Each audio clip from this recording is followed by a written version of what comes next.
aujourd'hui, vous vouliez nous parler des ondes dans nos habitations. C'est un sujet qu'on a déjà évoqué, mais beaucoup d'auditeurs nous ont demandé d'en reparler. Donc vous allez le traiter d'une manière un peu différente. On vous écoute. On va essayer, Trina. Oui, Alors problème. effectivement, ces ondes proviennent d'origines diverses, comme une installation électrique défectueuse.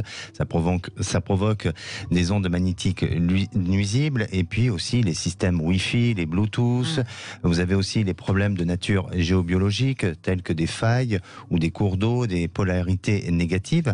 Et puis vient ensuite de mauvaises ondes de nature humaine, donc qui provient de l'énergie psychique et qui sont liées à des émotions négatives, soit par la peur, soit par aussi les angoisses ou la colère.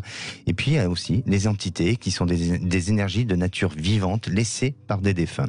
Alors ces mauvaises ondes créent du stress, de la fatigue, de l'énervement et certaines fois aussi des angoisses, voire provoquer même des disputes et ruptures dans l'entourage ou dans le couple.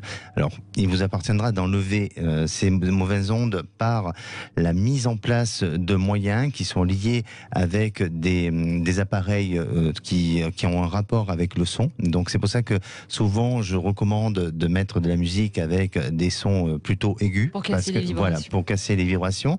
Aussi, souvent je recommande aussi des encens spécifiques qui peuvent répondre pour un peu dissoudre tout ce qui est d'énergie négative, tels que le benjoin ou la sauge. Vous avez aussi certains mantras qui permettent de libérer des entités nuisibles.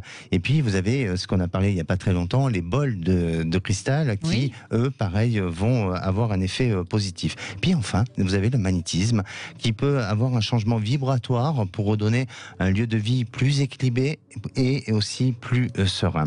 Et puis pour finir, vous avez le feng shui.